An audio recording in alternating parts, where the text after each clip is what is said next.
Don't give attention. Well, I mean, this is the last time I'm ever going to cover anything related to this. I mean, this is like a serious article from a professor at MIT.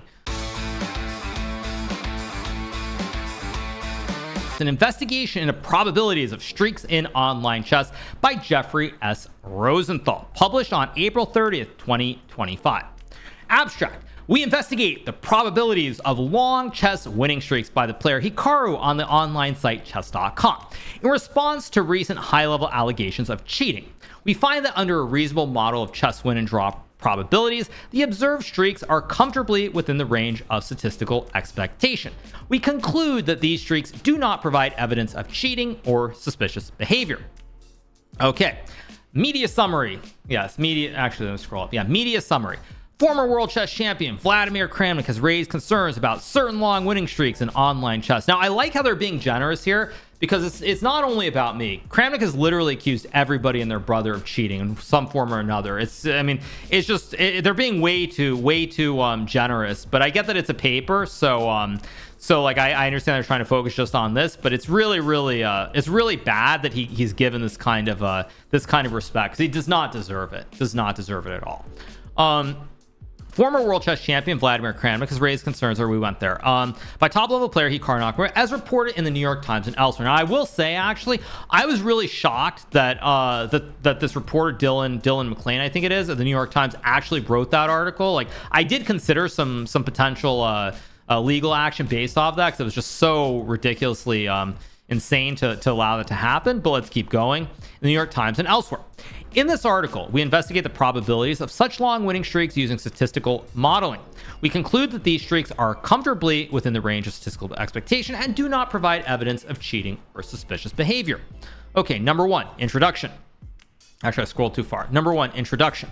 Chess is a strategy board game going back many hundreds of years. Actually, I think it's thousands. It's like 1,500 years ago. But in recent years, online chess has become extremely popular with millions of active players. Meanwhile, chess-playing computer programs or engines with names like Chessmaster, Fritz, Komodo, Houdini, Stockfish, and Chessbase are now much better than humans and could easily be consulted either manually or automatically during online matches to achieve superior play, which is strictly prohibited. The most popular online chess website, chess.com, actively monitors and attempts to catch cheaters through various methods, including comparing player performance online versus in person, and sometimes even requiring that cameras be set up to monitor players in their homes.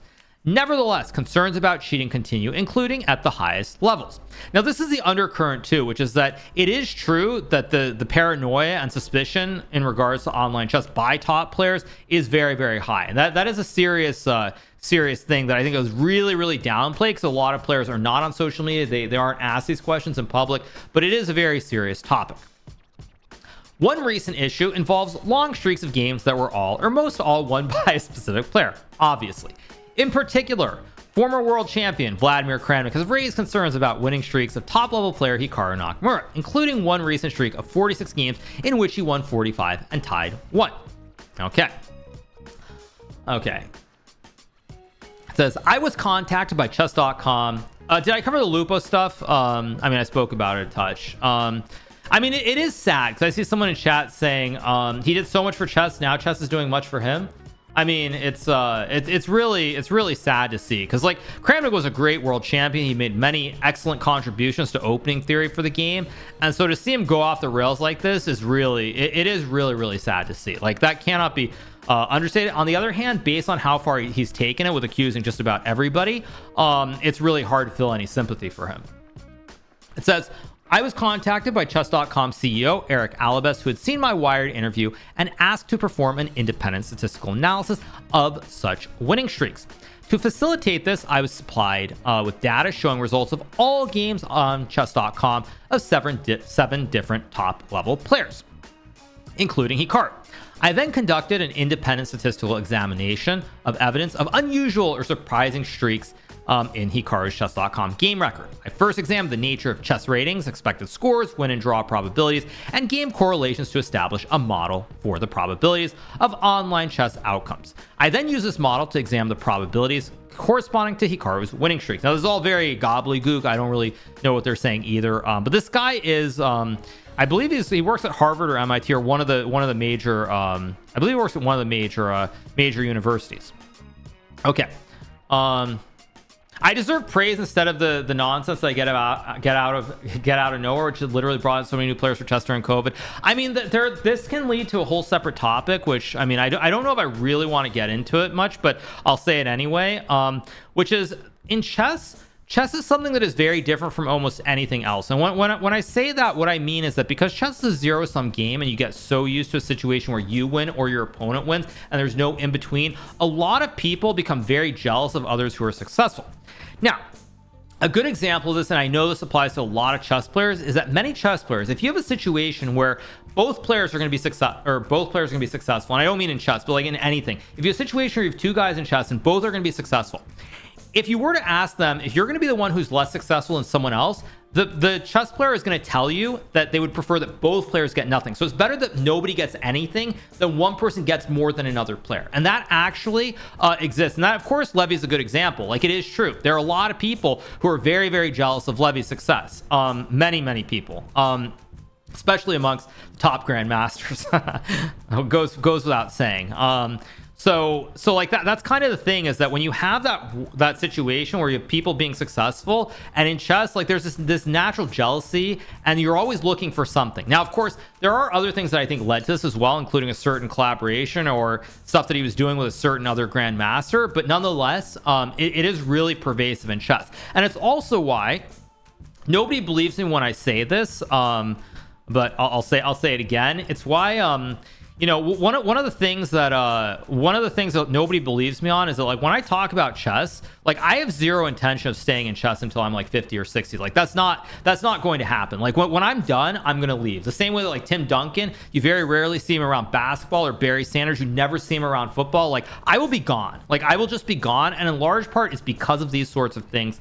Why it will be like that. So I know people will be disheartened to hear that, but just giving you guys, you know, the forewarning that at some point that will happen.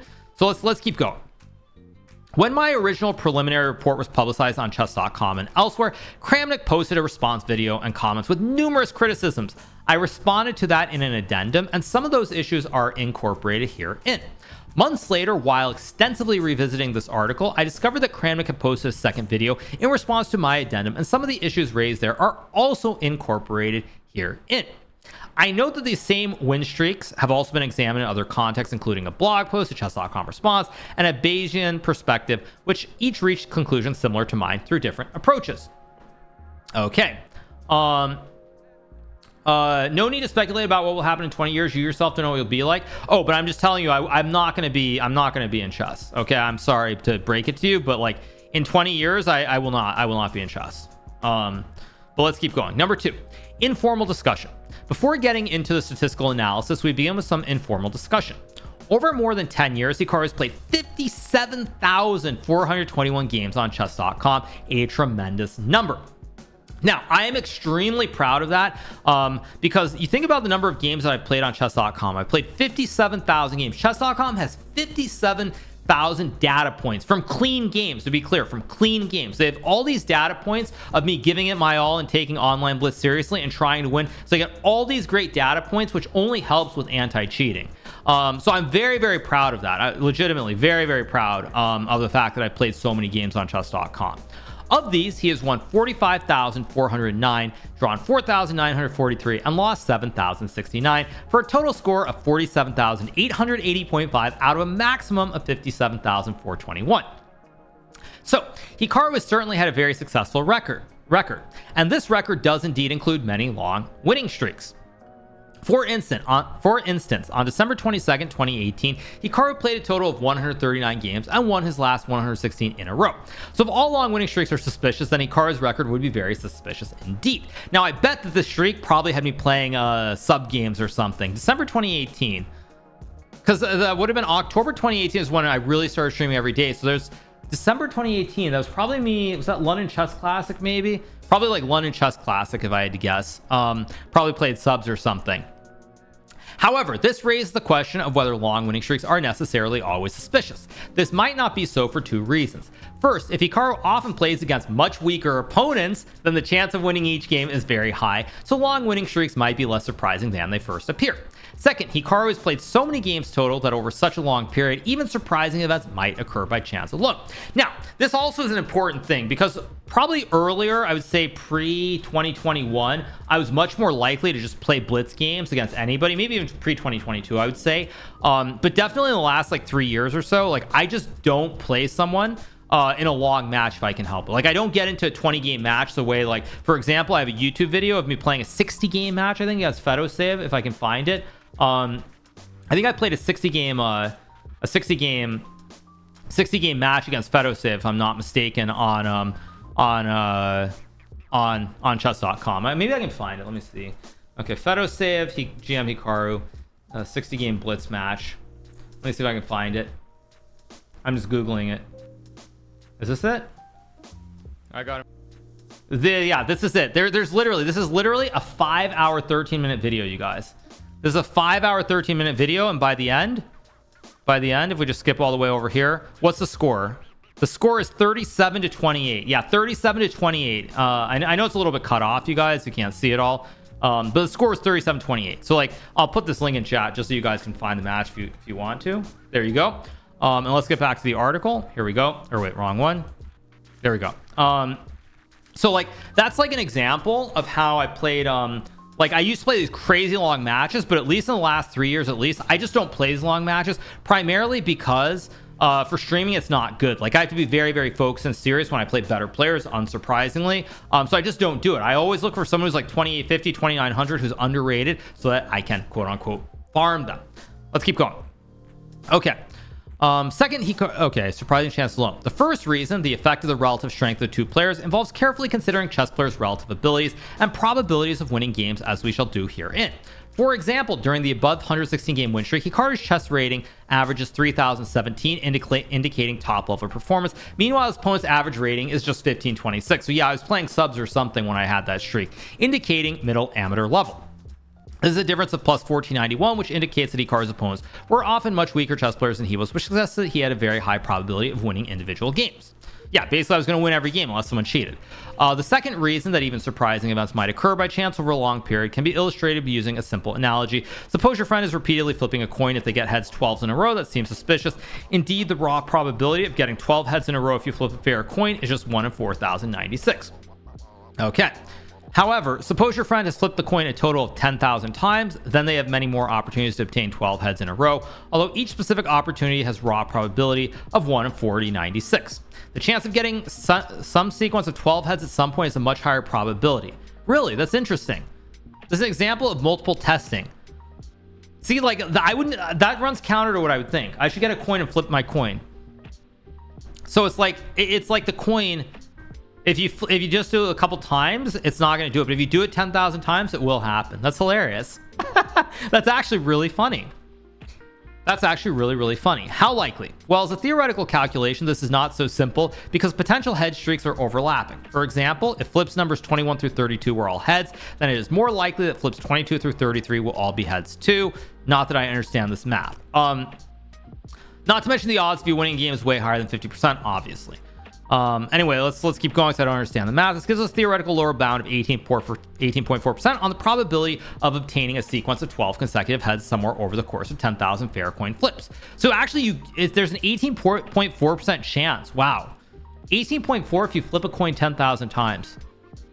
Isn't this common sense? I mean, I'm sure it's common sense, but like, I don't know the math. However, the true probability of obtaining such a sequence must be significantly higher than 18.4%, since the overlapping sequence gives additional probabilities for success. Computing the true probability exactly is challenging, though it is possible for short sequence, blah, blah, blah, blah, blah. Okay. Guy ran a Monte Carlo simulation, and in 69.8% of those repetitions, the long streak of heads was at least 12. So that means actually there's a 69.8% chance that you will flip 12 in a row versus a theoretical of 18.4. That's actually interesting. That's actually really interesting, isn't it? That in reality it's 70%, it's not 18.4. Interesting. In this article, we'll apply similar reasoning including both probability calculations and the Monte Carlo simulations, to the more complicated case of winning streaks in online chess. Okay, here we go. Chess ratings and expected scores. To study the statistics of chess outcomes, we need to assess the probabilities of winning or losing games. Suppose white has this. I'm not going to read all this, getting too weird. It was shown that this ELO formula, whatever it is, does fit our chess.com data reasonably well, but we can do better. The ELO formula is known to have various limitations. We get more math. Okay, unknown. Okay, so this is just math giving how you explain it. Fitting expected scores to the data. Our data consists of 293,047 chess games, results played by 7 top-level players. In finding the best values of C1 and C2, the raw game data is difficult to work with, since each rating difference, A minus B, is an integer that could take on several thousand different possible values. To make it more manageable and collect enough games to give meaningful data points, we bin the games together according to their rating differences, A minus B. Specifically, we define the bin ranges as something. We computed the average score for white among all games whose rating difference falls within that bin, provides with a reasonable target, blah blah blah. I don't really understand this, so I'm going to keep going. It says given these target scores, la di da di da. Okay, yeah, I don't understand, so I'm just keep skipping through. Nobody else does unless you're crazy. Draw probabilities, more charts. Okay, so basically, this one's kind of important, this chart. It says if someone's 400 points, basically everybody plays like 2,800, 2,900. The draw probability is low.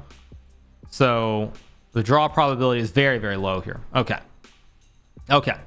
Blah, blah, blah. Auto corrections. Okay. There's more stuff. Time lag. Okay. Okay. Let's see. What do they say here? They say, okay, here we go. But the autocorrelation at positive lag shows the extent to which Hikaru's success score in one game is correlated with the success score in subsequent games. The autocorrect function presented in figure 3. Figure 3 indicates to our surprise that autocorrelations at all positive lags are all extremely close to 0. This indicates there's virtually no correlation between Hikaru's success scores on successive games. That is for the success score. Okay, the game, blah, blah, blah. We check this lack of autocorrection, blah, blah, blah. Nevertheless, it may seem surprising chess players are often thought to experience tilt, whereby they get frustrated after one loss, which makes them more likely to lose again. Plus, players sometimes repeatedly play the same opponent with various psychological and practical implications. Now, this is also a good one, because just the other day, I played a very unpleasant long match against Leela, and I won the first game. I drew the 5th game. I was actually playing pretty well, I felt like, even though I was, of course, getting outplayed. And then I just lost 10 games in a row, and after like 2 or 3 losses, my play subsequently kept getting worse and worse because I started tilting and it was just a disaster. So this is definitely a real thing. Like, as the player loses more games, they are more likely to keep losing. One possible explanation for the observed lack of autocorrelation could be the psychology related factors are generally not as large as previously thought. Small correlations of certain specific values only might be significantly affect the overall value. In addition, these success scores are calculated by subtracting, la-di-da-di-da. Okay, so let's get to number 7, because this is actually probably something we understand. Identifying winning streaks. Next, we investigate winning streaks in the Hikaru game data. Hikaru is recorded as playing a total of 57,000 games on chess.com over the date range from January 6, 2014 to July 14, 2024. In this section, we combine all these games together in time order to determine streaks. In later sections, we will also consider separating out the games played at specific time control or dates. Okay, to define a streak, we have to decide how to handle draws. At the pure extreme, we could define streaks solely of wins, so that any draw or loss ends it. This is a reasonable definition, but it excludes such cases as the recent streak of 46, in which he won 45 and tied 1. At the other extreme, we could say that wins or draws both continue a streak, while only a loss ends it. This is a very loose definition, allowing many draws in a row to constitute a major streak, which seems inappropriate. He's an MIT professor. Yeah, okay. So, as a compromise, since the most controversial of Hikaru streaks involve just one draw, we shall use the in-between definition that a streak consists of a maximal sequence of games with no losses and at most one draw. That is, a single draw continues a streak, but a second draw or any loss ends it. Compared to pure winning streaks, this compromise streak definition is somewhat harder to work with. It also allows for overlapping streaks, which are not independent, blah, blah, blah. Nevertheless, despite these minor challenges, we decided that this compromise definition is best under the circumstance, so we used it in our analysis below. We note that we did not separately look at Hikaru's pure winning streaks and confirm that the overall conclusions are similar in that case too. Okay, with this compromise streak definition, Hikaru has a total of 8,069 streaks, including some overlapping ones. Now, most of these are very short streaks. Indeed, 1,302 of them consist of just a single game. However, quite a few of them are reasonably large. Indeed, 226 of them are at least 30 games, and the largest are of lengths 121, 114, 107, 103, 101. I'm pretty sure that all of those were when I was playing against subs. So let's keep going. Next, we have to decide how to interpret and analyze such streaks. Raw probabilities of winning streaks. Even if a streak is very long, that does not necessarily mean it's unexpected. We have to consider the probabilities. Okay, with this definition of raw probability, it turns out that even some very long streaks have raw probabilities that are not particularly low. For example, Hikaru's streak of length of 121. Actually, can I make this a little bit bigger? Wondering maybe I can make this bigger. There we go. Wondering if I was doing something wrong. Okay, I was doing something wrong the whole time. I'm an idiot. Yeah, there we go. Okay. With this definition of raw probability, it turns out some very long streaks have probabilities that are not particularly low. For example, Hikaru's streak of length 121 began with his game number 20,940 and took place on December 22nd, 2018. Obviously, sub games. Again, this was playing against 1579, so obviously I had a big advantage, corresponding to a win probability of 99.985. Okay. Blah blah blah blah blah. Since Hikaru had so many streaks that are relatively short or have fairly high raw probability, we need to narrow down to those streaks that are striking in some sense. Here we focus on streaks that have a minimal length of 25 games, a reduction from the minimum 30 games used in Rosenthal, as requested by Kramnik. Now, this is another thing that's amazing: is you have a mathematician who's literally like basically listening to someone who's 500. Like, he's listening to a complete idiot, someone who doesn't know anything about math, and he's still obliging the guy. Like, that's like if you know, that's like me talking to someone who's 500 in chess and being like, you know what, you're right. I'm gonna assume you know what you're talking about better than I do. Like, it's insane.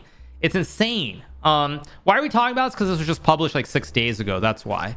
But it's just wild because you have someone. You literally have someone who doesn't know anything about math, and this mathematician is literally like obliging in every way.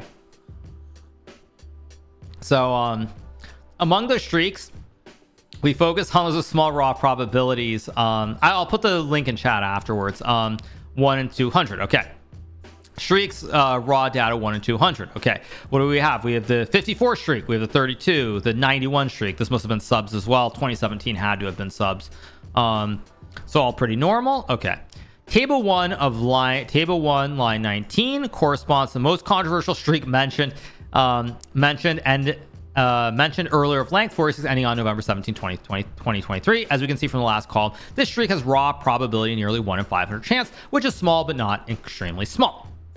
Table 1 also includes many other streaks, some of which have considerably smaller raw probabilities. For example, a streak on line 12 consisting of 41 games is as small as raw probability, about 1 chance in 69.43. Over those 41 games, Hikaru's opponents had a quite high average rating of 3008, but Hikaru had an average rating of 3261 and hence still had an average rating of advantage of plus 253. Now, I wonder who I beat. I wonder who got overrated and was 3008 at the time, because whoever that was, they were juiced by probably 100 points, which is why I kept playing them. Now, a raw probability of 1 chance in 69.43 is fairly small, so it is surprising to see such a streak. We consider this question theoretically in the next session, and then later through Monte Carlo simulations. Number 9. Theoretical bound on small streak probability. We've seen from table 1, Hikaru's 41 streak had the smallest raw probability. Now, out of 57,421 games total, there are still 1,400 different independent opportunities to establish a streak of length 41, even without considering overlapping possibilities.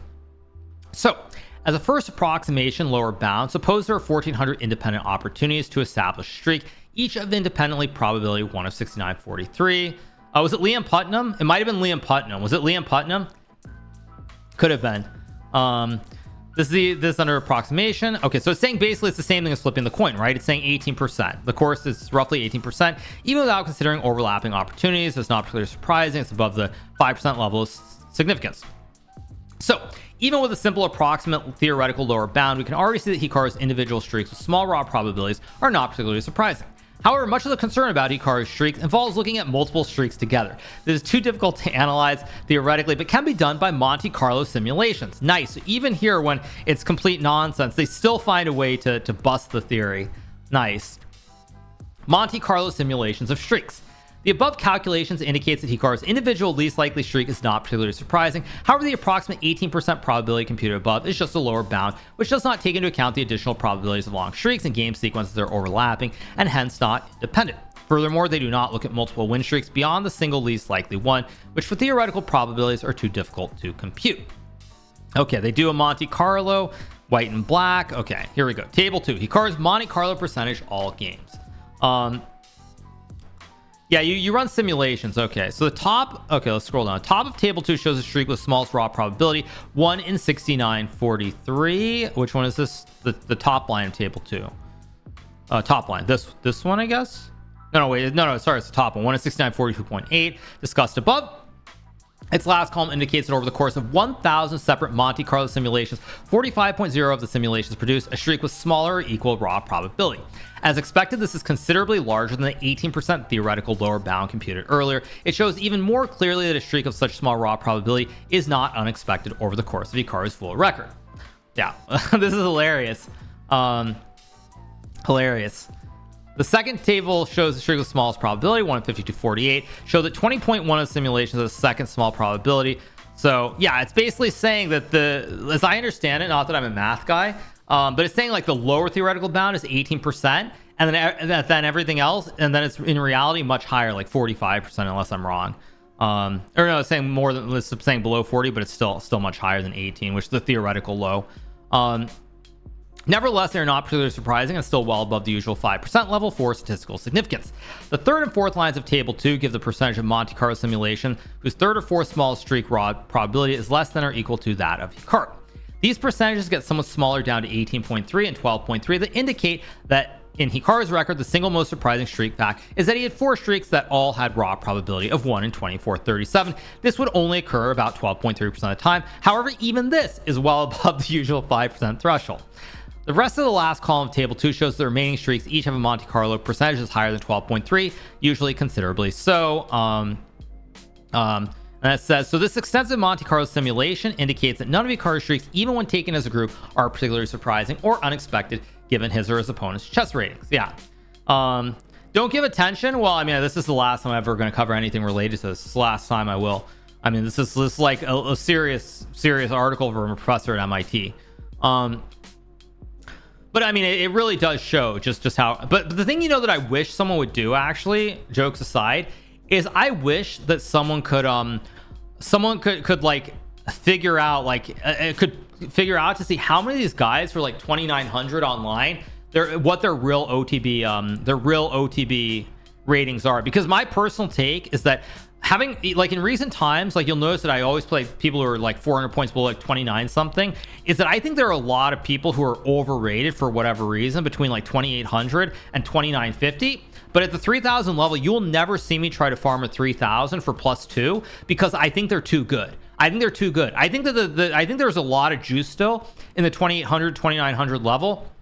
Or 2,950, I said. But I think once you get to 3,000, they're like, you're not gonna find like someone who's like a 2,300 FM over 3,000 who shouldn't be there.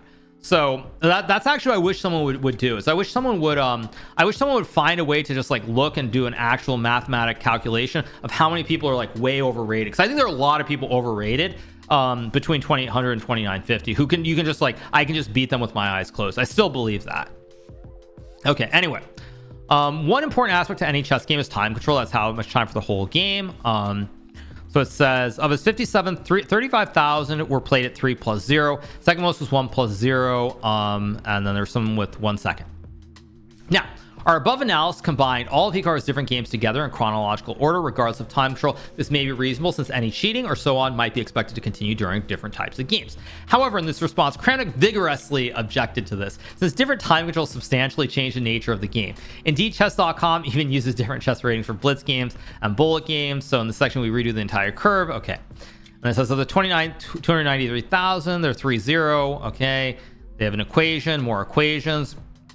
When restricting to just Hikaru's 35,449 at 3-0 and using the new fits S2 and D2, we find that he has just 7 streaks with raw probabilities less than 1 in 200, and a total of 16 streaks with a raw probability less than 1 in 100. Okay. Comparing table 3 with table 1, we see several of the previous streaks remain, including the least likely one, now line 9, and the most controversial one, now line 15, though some other ones disappear or are modified, and the raw probabilities all change due to the new fits. To examine the significance of these streaks and just time control 3-0, we conducted a fresh Monte Carlo simulation. using the fifth, specifically actual ratings. Okay, it says we repeated the simulation 10,000 different times. Each time we recorded the 16 streaks with smallest raw probability in order and checked whether their raw probability was smaller than or equal to the corresponding raw probability from the actual data. The results are shown in table 4. Okay. Examining the first line of table 4, we see that 46.2 of the new Monte Carlo simulations had a streak with a raw probability less 2 than that of Hikaru's smallest probability. Okay, then examining subsequent line in table 4, we see that Monte Carlo probabilities are actually larger than those in table 2, 40-90%. The Monte Carlo simulation of table 4 thus indicates that when restricted to just 3-0 games with appropriate adjusted curve fits, Hikaru's streaks are still not at all unexpected over his full history. Restricting to just 3-0 time control games makes small changes to the expected score and draw probability formula, but does not show any additional evidence of surprising win streaks. Okay, fitting the curve. Okay, the curve fit should be done excluding games played by me. Okay, whatever. What do we get? More math. To proceed, we again use the players and streaks. Okay, let's see what they say. Comparing table 5 with 4, we see that they are very similar, and in fact the Monte Carlo percentages are higher. This means that Hikaru's streaks at time control 3+0 are actually slightly less surprising when using the fits S3 and D3 than when using the fits S2 and D2. In any case, the conclusion is the same once again. By this new measure, Hikaru's game record does not show evidence of surprising winning streaks. Okay, what else is new? In the critique, Kramnik mentions a number of specific recent Hikaru pure winning streaks, that is streak consisting of wins only with no draws, and wonders why they were not considered particularly surprising in Rosenthal 2024A and 2024B. Several of these involve Hikaru's games on February 16, 17, 2024, which, by the way, I think were live streamed when I hammered. I beat Chess Brainiac like 20 games in a row, by the way, if I'm not mistaken. And he kept playing that bad line in the Gurganidze. So we take a closer look at those two specific dates now. Hikaru played a total of 230 games on those 2 days, a huge amount in his games numbered 54,665 through 54,894. Of these, 129 were at time control 3+0 and 101 were at 1+0. Okay, let's scroll down. For the 34 game streak, Hikaru's mean rating was 3276, while his opponent's mean rating was 2882. See, this is what I was saying. I've said before, like, that's also why my rating can't go up from here. For anyone who's wondering, if I could keep beating a 2900 and get +2, I think I'd get my rating like 3700. But the problem is, above 2950, I think there are very, very few people who I can farm anymore. I think everybody's simply too good, to be honest. I think everybody's just a little bit too good. So that's just how it is. So just the reality, like that's why my rating can't go up, because I can't beat 3000s by a big enough margin, because there aren't enough overrated 3000s or 3100s anymore. Okay, streaks in the year 2024. Let's scroll down to 15. Okay, comparing Hikaru and Carlsen opponents. The critique of Kramnik raised the issue of why Hikaru has so many more long winning streaks than top player Magnus Carlsen. Main reason, by the way, without getting into any math, is because Magnus doesn't take online blitz seriously, and he only plays the big tournaments like Title Tuesday. If Magnus was serious about online blitz, he would have some serious streaks as well. Indeed, we have seen Hikaru 21 streaks with raw probability 1 in 200, but meanwhile Carlsen had just one huge difference. Furthermore, Hikaru had several streaks of more than 100 games, while Carlsen's longest was 32, another huge difference. So by any measure, Hikaru had far more win streaks than Carlsen. That raises the question, does this provide evidence of irregularities, or can it be explained in a way that is consistent with statistical expectations? First explanation, of course, is that Hikaru has played 57,000 games, whereas Magnus has played 5,100, so we'd expect Hikaru to have more longer streaks just by virtue of more games. Okay. Further insight, Hikaru's rating averaged 3130, meaning my rating had an average of 3130. Carlsen averaged 3227, meaning that Magnus plays a higher caliber of player. What else is surprising, because Magnus only plays Title Tuesday. However, Hikaru's opponent's mean rating was just 2730, giving him a rating of +400. Again, look at that. That's what is Magnus? Yeah, my average rating was 2730. Magnus's average rating for his opponents was 2985. That says it all, doesn't it? Like when I'm getting these streaks, the average rating of my opponents was 2730, and Magnus was playing 3000. I mean, that literally in a nutshell sums it up.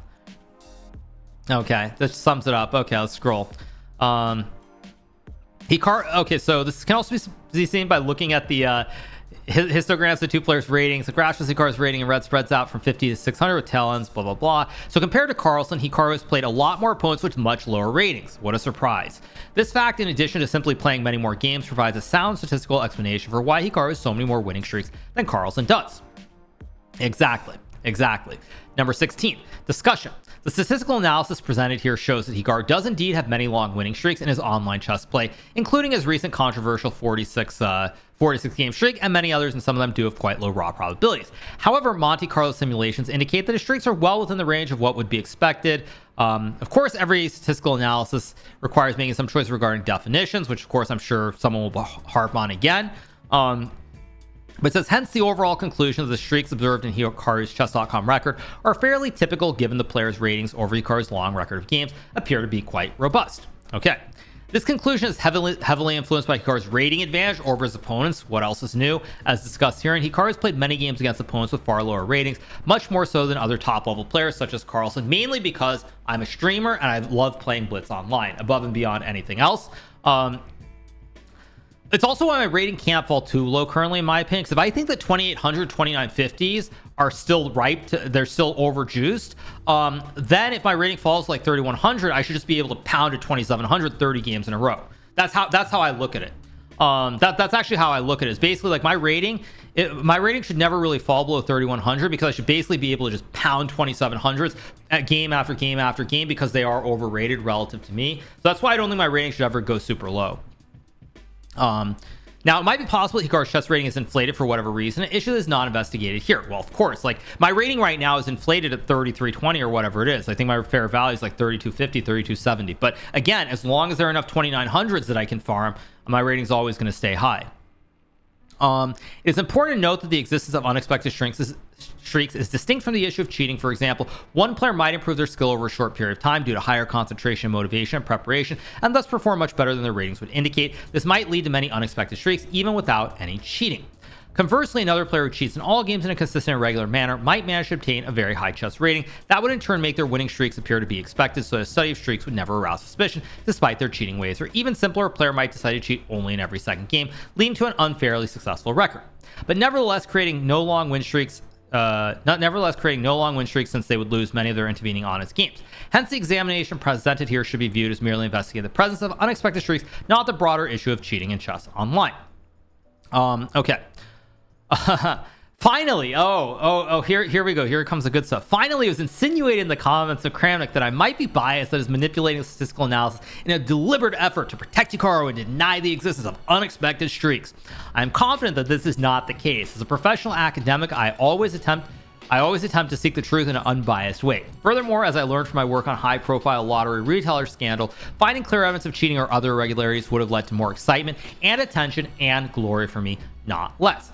So to the extent that I had any personal motivation in this analysis, I actually hope to find some evidence. However, despite my best efforts, I did not find any evidence of suspicious behavior in Hikaru's online chess winning streaks. So, okay, pretty much sums up everything. He thanks everybody for the data. It looks like the author had no conflict of interest to declare and receive no compensation from chess.com. But yeah, bottom line, as I said at the start of this, is like it's all from the start. It's been complete nonsense. But the thing that's more important is that like Kramnik really ignores the fact that like farming is a huge thing. Like I just farm. Like I farm. Like that's what I do. Now I don't do it as much as I once did, but I always believe that I'll be able to find some 2900 who I can just pound over and over again for +2 every game and just like dominate. So this was by this article is written by Jeffrey S. Rosenthal. He's a professor at MIT. I believe it says it down here somewhere. But yeah, he's a professor at MIT, so I think this pretty much sums it up. I don't really ever intend to cover any of this again, but it's nice to see, you know, someone with like a really serious, solid mathematical background, just you know, putting a rest to everything for good. So that's the last bit I wanted to cover. Let's get back to chess. Let me change the scene.